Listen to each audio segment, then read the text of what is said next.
श्रीलंका के लिए इंडिया का टेस्ट स्क्वाड अनाउंस किया गया। उसमें एक दफ़ा फिर सरफराज खान का नाम क्यों नहीं आया? क्या वजह परफॉर्मेंस है? परफॉर्मेंस वजह नहीं है।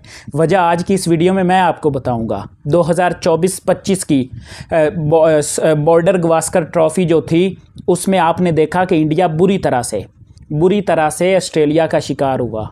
और उस बॉर्डर गावस्कर ट्रॉफी में ये कहा गया कि ड्रेसिंग रूम का जो माहौल ख़राब हुआ, जो रोहित विराट की रिटायरमेंट आई, जो भी ड्रेसिंग रूम में बात होती थी वो मीडिया तक कैसे पहुंचती थी। और कहा यह गया कि सरफराज खान ड्रेसिंग रूम की जो सीक्रेट बातें होती थी वो लीक करता था। उसके बाद इस पर बैठक बुलाई गई, सारा कुछ हुआ, लेकिन कोई भी क्ल्यू सामने नहीं आया कि सरफराज खान ने किसी को बताया हो, सरफराज खान का कोई ज़राए हो। आप ये देखिए, एक यंग क्रिकेटर जिसे मर मर के इंडिया की जर्सी मिली है, क्या वो ऐसा काम करेगा? इतना मेहनती बंदा जिसने इंडिया की जर्सी पहनने के लिए 15 केजी 15 केजी वज़न अपना कम किया और अपने आप को फिट किया। बताया मैं फ़िट भी हूँ, अगर मेरी फ़िटनेस को लेकर आप सेलेक्ट नहीं करते तो मैं अपनी फ़िटनेस को भी ठीक करता हूँ।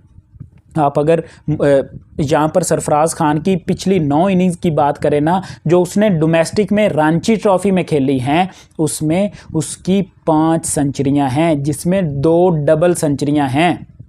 इतने रिकॉर्ड्स उसने किए हैं। अगर आप उसकी पूरी डोमेस्टिक क्रिकेट की हिस्ट्री उठा के देखिए, उसने 16 सेंचुरियां लगाई हुई हैं, 17 50 लगाई हुई हैं, 50+ की उसकी एवरेज है, स्ट्राइक रेट वगैरह सब कुछ ठीक है। लेकिन वजह क्या है? वजह मैंने आपको बता दी है कि वजह ये थी बॉर्डर गावस्कर ट्रॉफी 2024-25 में, जहां पर विराट रोहित की फॉर्म ख़राब थी, टीम इंडिया की फॉर्म ख़राब थी और टीम इंडिया बुरी तरह से वाइट वॉश हुई थी, बुरी तरह से क्रिटिसाइज किया गया था। उसके बाद लेजेंड्स ने रिटायरमेंट भी दी थी। गौतम गंभीर की बहुत ही ज़्यादा उसमें बेइज्जती हुई थी एज अ कोच। उसकी वो पहली टेस्ट असाइनमेंट थी, वहाँ पर भी गौतम गंभीर वाइट वॉश हुए। उसके बाद होम पर आकर भी 2 सीरीज़ में गौतम गंभीर वाइट वॉश हुए। उसके बाद सरफराज खान को कभी भी हमने ब्लू जर्सी में नहीं देखा। सरफराज खान की अगर इंटरनेशनल करियर की बात करें तो इंटरनेशनल करियर का उसका डेब्यू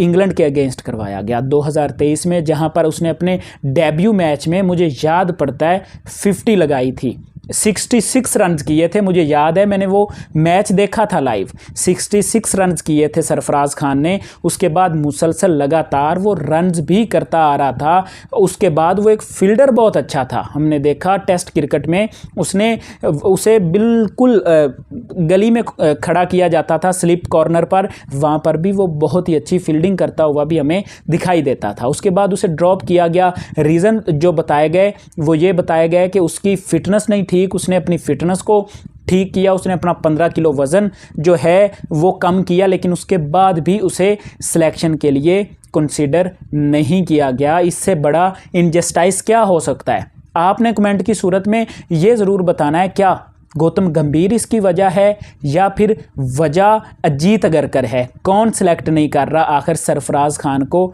अपनी राय कमेंट की सूरत में ज़रूर दें।